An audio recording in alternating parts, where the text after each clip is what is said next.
This clip is brought to you by Gnostic TV. ASQ is proud to stream on Gnostic TV, a platform for seekers, mystics, and creators. Want to share your own soul-led message? Scan the code or click the link to get started. Thank you for listening to the ASQ Podcast. Remember to lead your life, shape your culture, begin within. Visit us at asqempowerment.com and join the movement.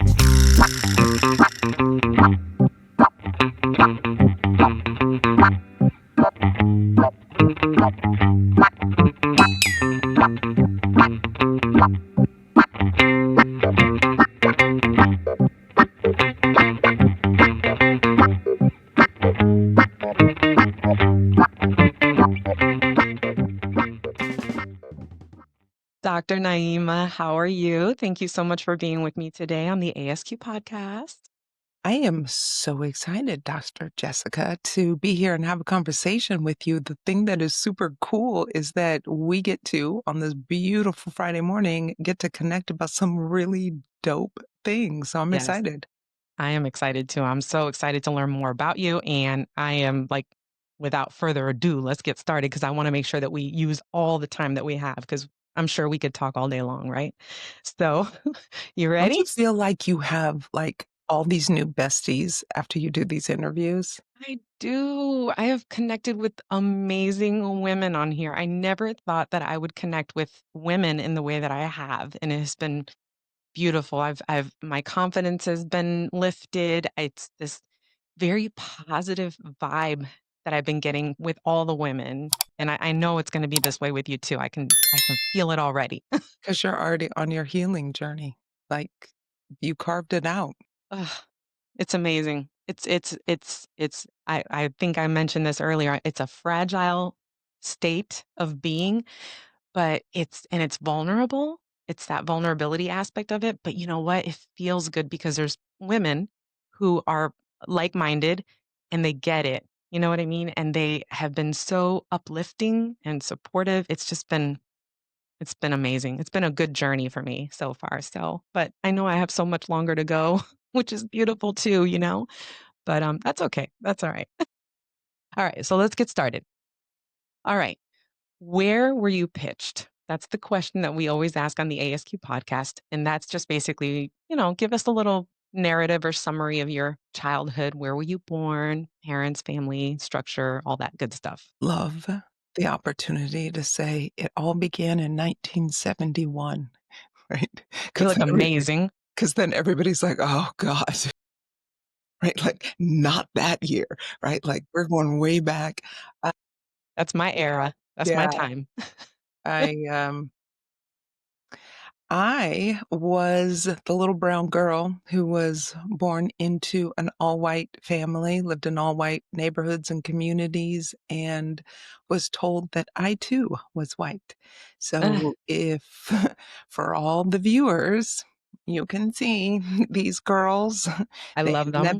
they never, ever, never one time, are they blonde, straight, blue-eyed like my siblings, and it wasn't until 18 that, the lie was revealed, and quick short story, we moved to a very small town in Arizona, like one stoplight kind of town, and I was a senior in high school, and the town boasted of many things, and diversity was not one of them.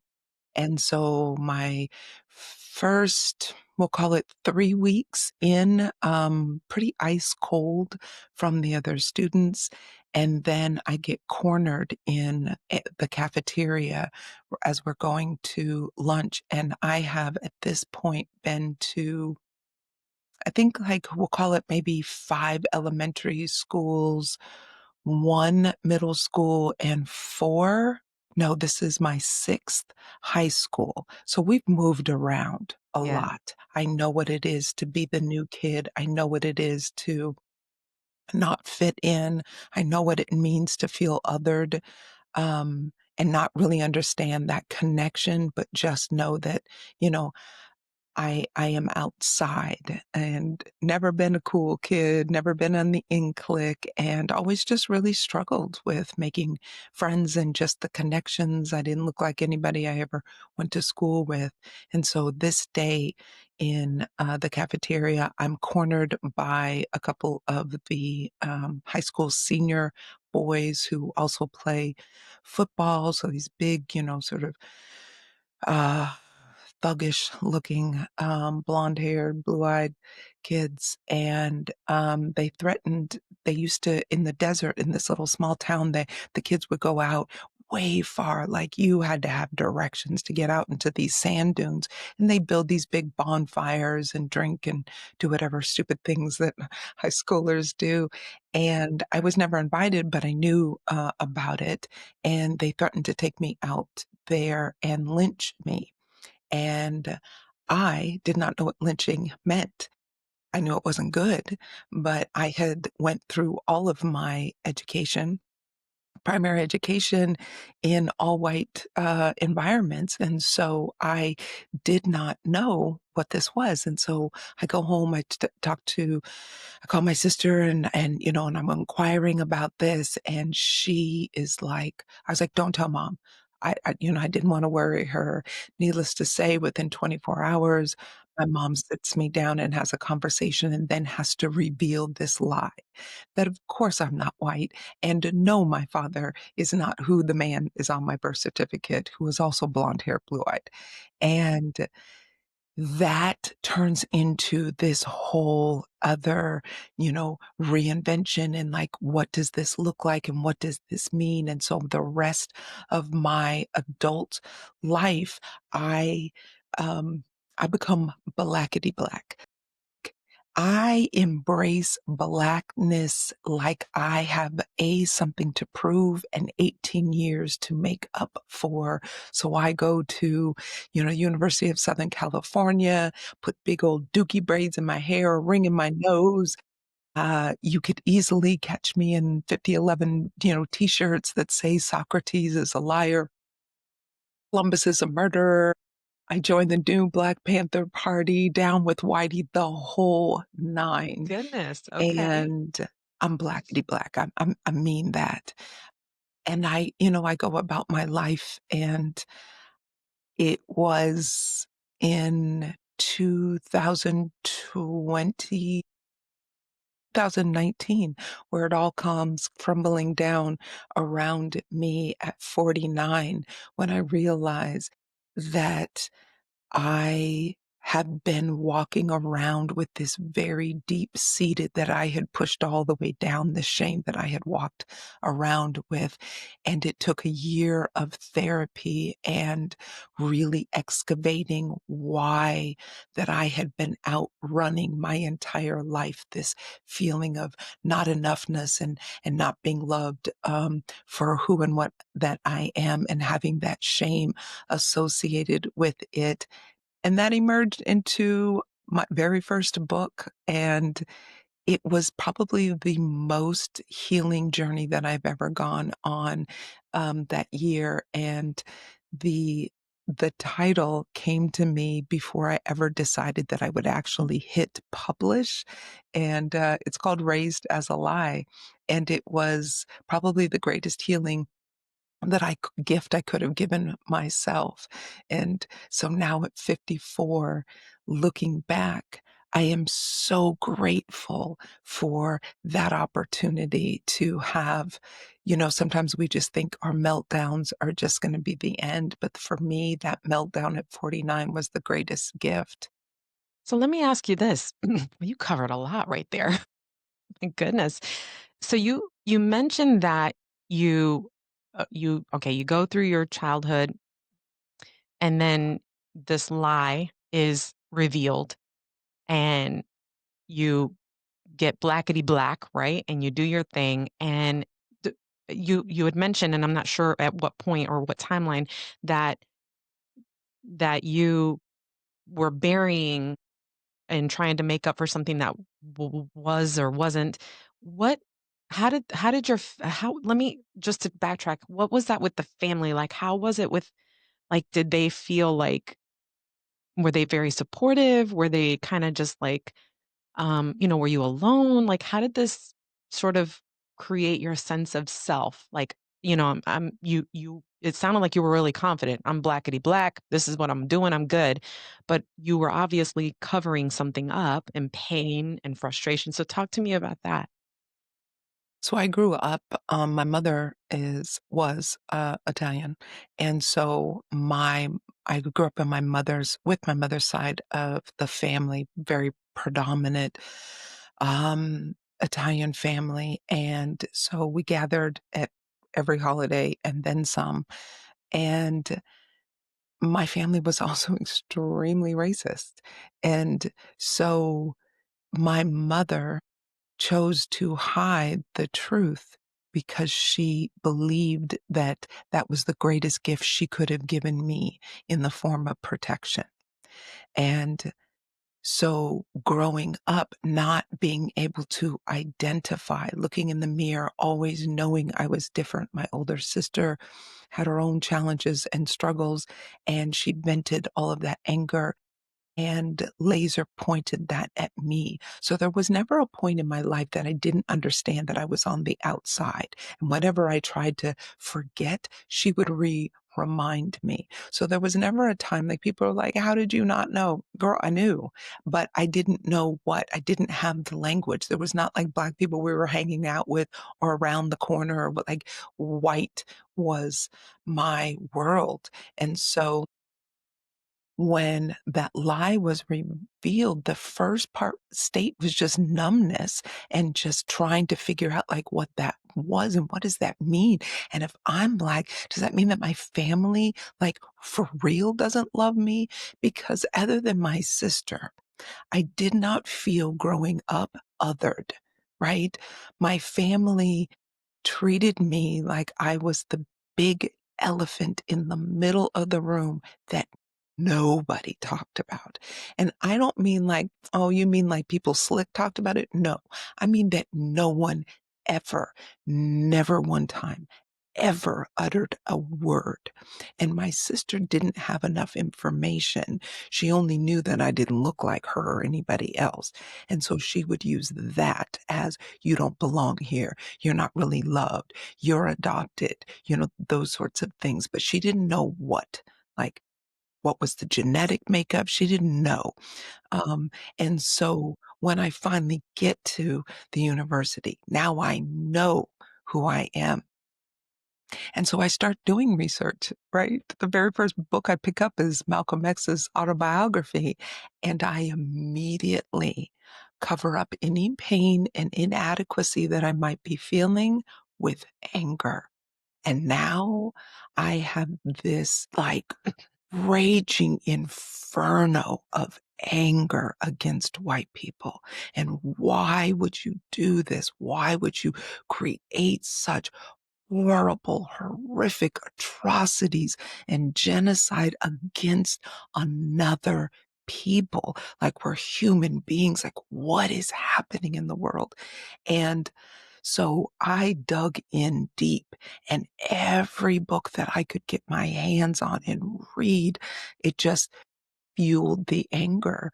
And so I intentionally, but very subconsciously packed all of that shame down and just covered it up with anger, because with anger, you are fueled and you can become a doer and you can just outrun being, and you're just doing until something happens and you crash up against that wall and you're just like, what the hell? And until you have that what the hell moment, you can continue operating in that very unconscious state. And I would say that that was the majority of my adulthood, was just outrunning something that had been chasing me. And much like in your story, like that's where the healing is. But I was too busy outrunning it. Yeah. That's what happens. We put blinders on and we don't, we know something's there, but we just don't want to answer the call, so to speak. You know what I mean? So you go into therapy and because you're feeling the weight of something happening, right? And then you write this book, and this is a therapeutic moment for you. So what happens at that point? What's shifting for you? You know, the interesting thing that you asked before, and I actually didn't answer, um, how did my family respond to the blackety blackness? And I write about this in the book. It was not good. It was not good. Of course, it wasn't good. You know, they had also put their own blinders on. You know, they could stand in the space of being racist and still love me, right? And so there's this duality and complexity of us humans, right? That we're never just one thing, and we never just are sitting alone in our silos because we have our own thoughts, right? Like we can never escape the dimensions of how that our heart leads, right? And so these people loved me immensely and also held on to these viewpoints that really had just been handed down to them, right? And we all deal with our own trauma in our own ways. And the reason people other people is because they themselves feel othered. And if we can focus and project, then we don't have to deal internally, right? With our own, feelings of inadequacy and separateness and, all the things. And so I say all that to say that, my family definitely struggled. And also my denial was so deep that I could have never wrote this book when my parents were alive. And by parents, I was raised by my mother and primarily my stepfather. And I write about this a little bit in the book, for details, but when they were living, I would have never, because I took on the sort of persona of, protector for my mother. And so I wouldn't have written the book that I imagined that would have harmed her in any way emotionally.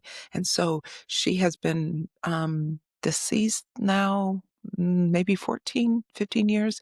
And so I was in a space that I could write that book and I could begin truly healing without feeling the weight of having to protect her. And again, nobody ever asked me. Um, this was just a persona that I took on as a child, really feeling like, I needed to come in and be somebody's, savior specifically for her. And, I think that we all do the things that we have to do ultimately because it's about our own survival, right? And again, if I'm focusing on her, I don't have to look at me, Right. right? Yeah. That's how it is. We to mask that pain, will do whatever it takes, right? And everybody does that differently. Your story is going to be different from mine and vice versa, but eventually that weight becomes so much that it just breaks. It can't be contained anymore, And so we find our ways to then heal once we realize that that's happening. So that's a really amazing. I mean, we could talk forever about what you're talking about. You said so much here that I could just unpack, but we would be here for the rest of the day. 3 days. There you go. Which we could do anyways if you want. It's a So marathon. yeah, right?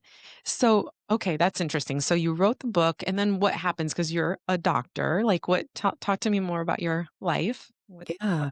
So I initially, my husband and I met my junior year of undergrad.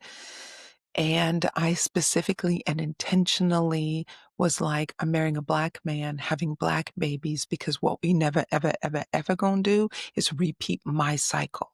I'm not going to marry somebody who does not look distinctly black so that my children won't ever have to feel what I feel.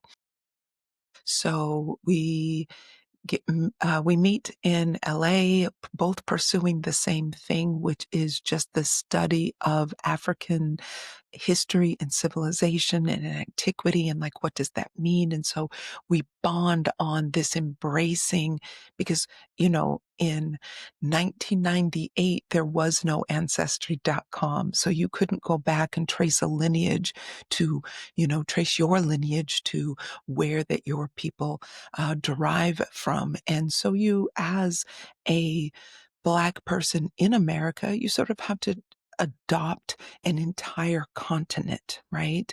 And so that's essentially what we did. And in our pursuit, in our shared love and aspiration of like, who do we want to be in these, in this space and in this time for us as adults where we get to choose how we want to live, that we're not going to just take on our family's traditions. And so we were rewriting our entire story and recreating how it is that we wanted to live. And so our children we have three children. They all have African names that are derived from the meanings as opposed to just their names, the word itself, because we know that every word has energy that is associated with it. And so when you are calling a person's name, you're evoking that energy. And so, like, what does a child bring with its spirit and its soul when it enters the world? And so we adopted African, traditions to wait for 7 days before you give the child the name. And then we did traditional African naming ceremonies.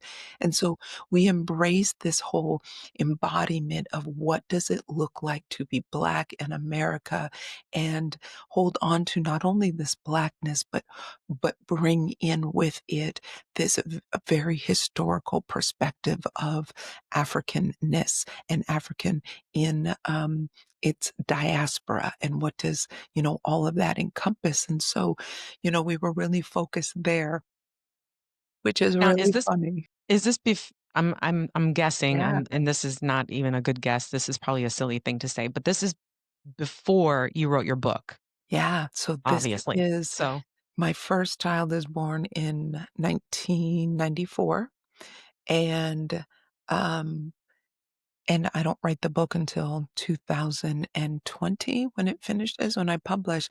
And so way back then, we were sort of just going through like all the motions of like, how do you create and design a life intentionally? And and so, we lived for 22 years.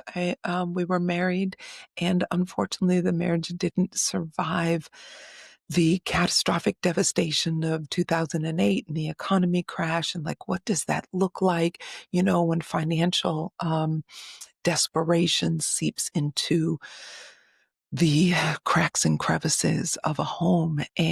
But what we shared was this love for raising our children very consciously. And I think it's funny, and I smile now because we did all of this in the valley of Los Angeles County. So that meant that we were living this very African centered life, and my children went to all white schools because we wanted them to have a great education, and we lived in these neighborhoods where the education was not good. And so we had them in private schools. And I was like, what the world? Like, what are we doing? And we ended up relocating to Atlanta, where it was the exact opposite. Like the kids went to like 99.9% all Black schools. And so had this complete, you know, shock of culture, to them. And it took a little while, but, it was just that important to us to figure that part out. Like, how do you live in a world with, and being able to identify yourself, right? The second principle, and the second day in Kwanzaa is Kujichagulia, and it simply is a Swahili term that means to self-identify, to name yourself, to claim for yourself, and to really hone into what does it mean, your identity, and how do you show up in the world. And for us, that principle was very, very strong. And I think that identity is the thing that we all, not just my immediate family, just not my story, but all of us truly, our number one, I think, inherent um, need as humans is to belong. And so the belonging is tied into identity. And so we all as humans share that, no matter what your ethnic background is. Yeah, that's really beautifully said, actually.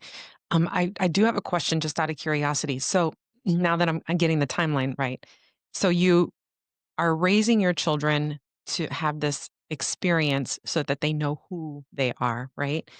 You also mentioned though that you were a lot of the stuff that you were going through at that time was filled you were filled with anger, right? Do you think that any of the things that you were doing, you and your husband at the time when you were raising your children, do you think that this was coming from anger or was it I mean, was that emotion involved in any of this process when you were That raising your family? that is such a good question. I learned from my family the power of denial. To look at me is to see that I am not blonde haired, blue eyed, that I do not have pale skin. I mean, in blackness, I am considered light skin. In my heart, trust me, I'm like the president of the dark skin club. Like all the time, I am shocked when I look at pictures. I'm like, because that's not the way I see myself, which is really, really funny, right? That is funny. But this idea of denial, right? Like to look at me is to know. But so my family, you know, like, I used to say that Italians do denial better than anybody I know, right? Well, that's just because it's my lived experience. That isn't to say that we have cornered the market. And so that period of anger was all throughout my undergrad. And then when I got married, all I did was stuff all of that down. Dr. Jessica, I was so good.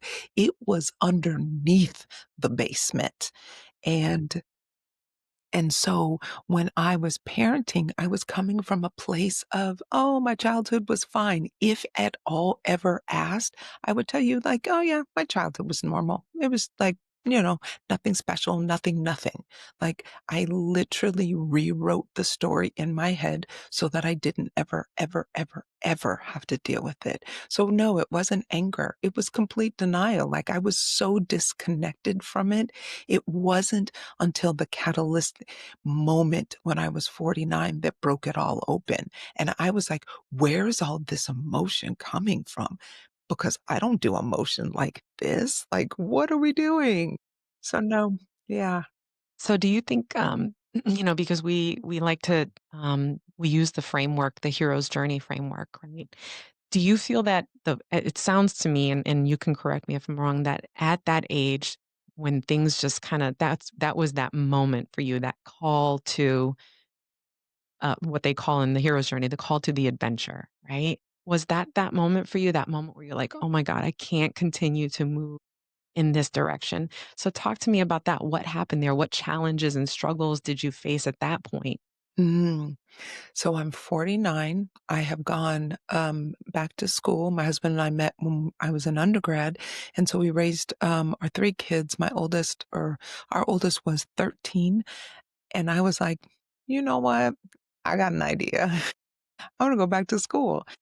And I thought it was a really good idea to go back and enter into a doctorate program with three kids, two dogs, and a husband and a house, because that was going to be That sounds easy.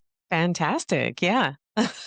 Girl, like What were what? you thinking? What was I thinking? Like it was the most intense program I had, but you don't know what you don't know. And thank God I didn't know it because me being in school is what actually kept us afloat. We were living off of my financial aid because the economy crashed. I went back to school in 2000, right before 2000, no, 2009.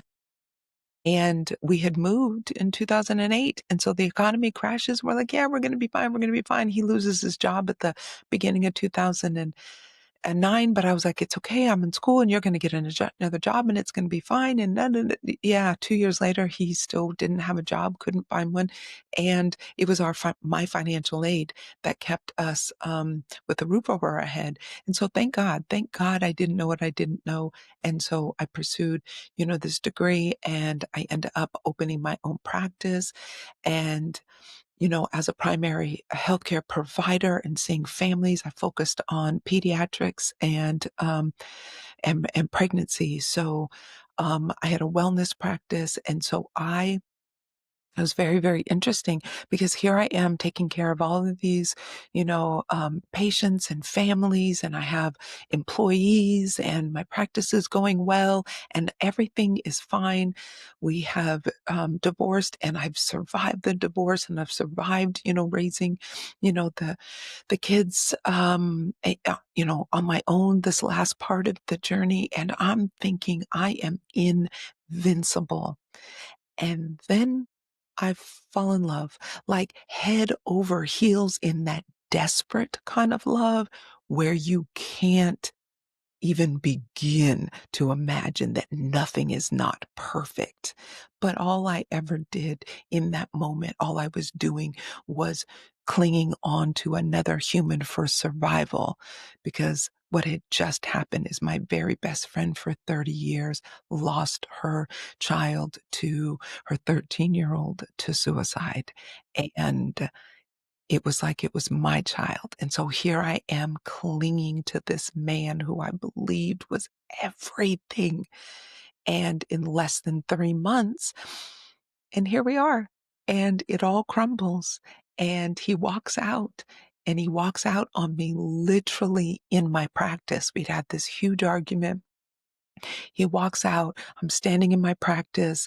It is a Sunday afternoon, and I crumble. And I mean, crumble hard, like on the ground, sobbing. I was clinging to his pants, begging him not to leave. This woman who does not emote that much, who is big, badass, runs shit, takes care of things. I'm the person that people come to, and I'm clinging to this man's jeans like it's my last lifeline. And literally, I have to make a phone call to some friends who are also colleagues to literally come and pick me up off of the floor because I couldn't get up. And I had no idea why it was that devastating.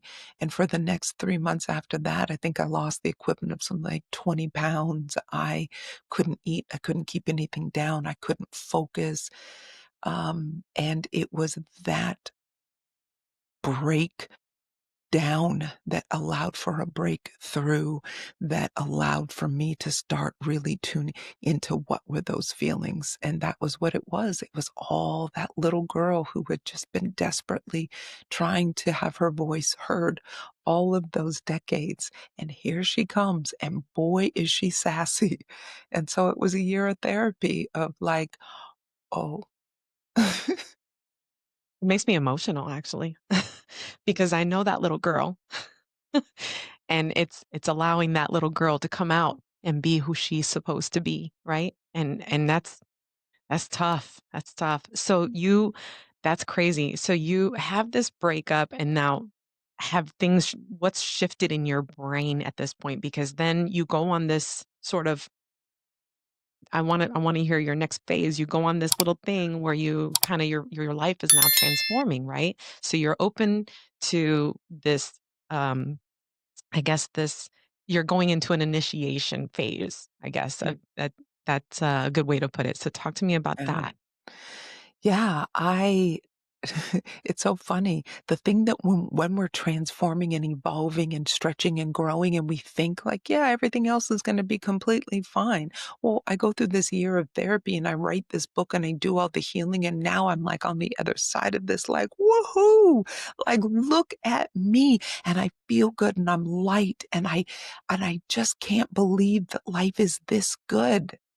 And also, I don't want the same shit anymore.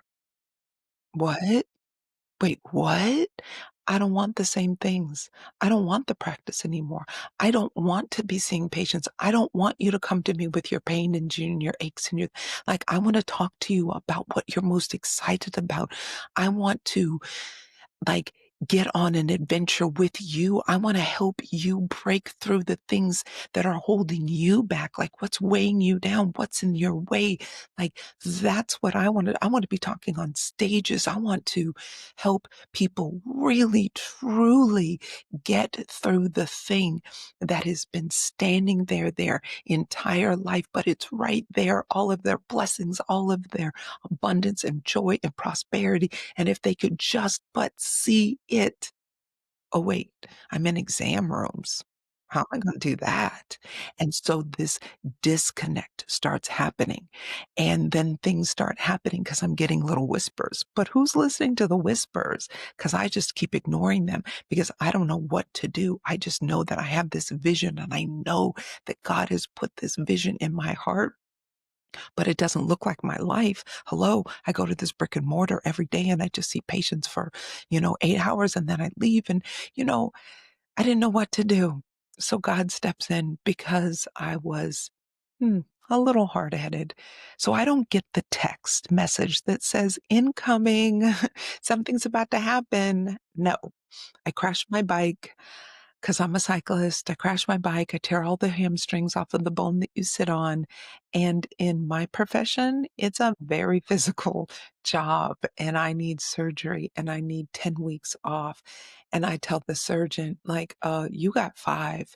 I have a practice, I own my own business, like, I support my like, "What?" And he was like, "You know that's not how it works, right?" And I was like, "Yeah, but it will for me." So I go back to work at 5 weeks, and I see a lot of kids, and so they're running around, and one of my kids inadvertently trips me, and I fall down, and I'm laying on the ground in my practice, and I can see into my other, rooms and where there's patients, and they're waiting, and I'm laying on the ground in searing pain because I can barely walk as it is, because my body is still trying to heal, and all I hear is how much more? How much more? And I was like, "What do you mean, how much more? How much more are you willing to endure before you get the message?" And I was like, "Well, damn." And Yeah. so this moment of just devastation, and I'm barely holding it together. I am barely holding it together. And I just let go and I surrender, which is not my favorite word. It is the word I have struggled with my entire life. And I let go. I end up selling nearly 80% of what I own, including my practice. I pack the rest up in a little storage unit. I grab my empty passport. My kids are up and out and living their lives, and my youngest is in college. And I take this empty passport and I take myself on a 15-month, 13 country journey. And Oh my I goodness. figure out that this reinvention for me means that I get to fully step into this coaching space. I get to step into the space where I want to be, which is on stages and speaking and really speaking into helping other women like me who were struggling, who were coming into a new season, who were transforming. And there's this ginormous chasm between where they are standing and where their vision is.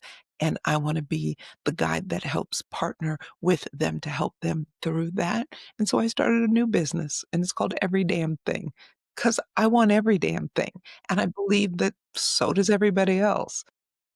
And so that's what I get to be, that I'm blessed now to do. And it is incorporating everything, because I think that what we do is we tell ourselves these stories. I know I was telling myself that I'm too old to change. I can't change. I've got so much invested in this. What about the debt that I have? What about the fact that my passport is empty and I've never traveled internationally solo? Like, what about? Until I started asking more elevated questions, because God said, "What's possible?" And I was like, "What's possible? Well, damn, everything is possible." So Yeah. now that's the leading question for me, not only for me, but for others. Like, what's possible for you right now? Wow, that's crazy.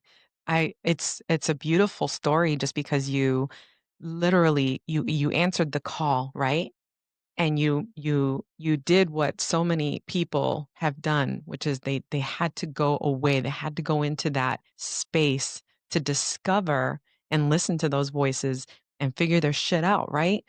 And then to come back with with your experiences, with a changed perspective, and now a new motto, a new philosophy, right? For the way that you're going to live your life and approach what you're doing. And I think that is amazing because so many people are on the brink of or at that threshold and they don't take that step because they're afraid of the judgment of the what's going to happen if this you know what I mean, and you went on that adventure to discover this because it was so powerful in you, from what you're saying, like you heard this voice, like you knew it was there and you knew you had to do it. And I think that's brave and courageous and just beautiful because now you're helping other people to realize the same thing, which is incredible. So it's called Every Damn Thing. Yes. And so talk to me more about that. Now you're back, you're integrating, you're taking everything now and you've put it into this business. Talk to me more about that. Yeah. So the beautiful thing, I think, is when we give ourselves the space to just be and to be all of whoever we are in whatever season that we're in, right? I think that there's so much information out on self-help that sometimes it gives it like, it becomes like this dirty word, right? Because so much of it, what I think is, at least commercially, the things that are projected out onto social media is about putting the onus on other people. Like, oh, you trigger me, or oh, you're toxic, or oh, but the truth is that all of us bear the responsibility of owning our own shit. Like the things that trigger you, the things that are showing up in your life are your responsibility. It is not your job for the it is not the world's job to bubble wrap you and keep you insulated. It is your job to figure out the things that you are here to learn and to shed, because I don't believe that we're here to get anything. I believe that for every single one of us, our purpose is to reflect and reveal the divinity in the way that we are truly gifted, like whatever that unique way is. And so we are here with the gifts that are already inside to give to the world. But the world cannot receive what you're here to give them if you're too busy feeling all pained and put upon and victimed by all of the things that, because life is going to life. It is never not going to life. It does not mean that life needs to dampen its lifeness. What it means is that you need to go inside, get still and get quiet until you figure out what it is that is your suffering is trying to tell you, because your suffering is an ally. It is not the thing that you need to dampen. It's not the thing that you need to bury under the basement. It is the thing that you need to ask. What are you here to show me? What am I here to learn? Why have you come up? What is it that I need to grow through? And so for me, that's the impetus of my business. It is how I help highlight, because we all have our own answers. I don't have your answer. You have your answer. We all have our own answers. It just gets buried and piled and stuff in life. And then we convince ourselves that we don't know and we don't have the answer and we're not enough. And, you know, somebody else has it, right? Somebody else knows. Some other MD knows, or psychologist knows, some other coach knows. The truth is that you know. You just need to be partnered with whoever it is that you align with to help reveal that in you so that you can give the gifts, because we're waiting. We're waiting for your gifts. I need what you're here to offer. And if you can't give them, then I am not living my fullest life, because there's some in exchange that I don't get, that the rest of the world doesn't get, because the people that are waiting for you in only the way that you can say it, that you can deliver in your words, in your actions, your creativity, the song that you write, the book that you create, the great masterpiece that you put out into the world. If you do not do it, then we're all missing something. And that the graveyard is the richest place on the planet, because that's where all the dreams that people never expressed went to die.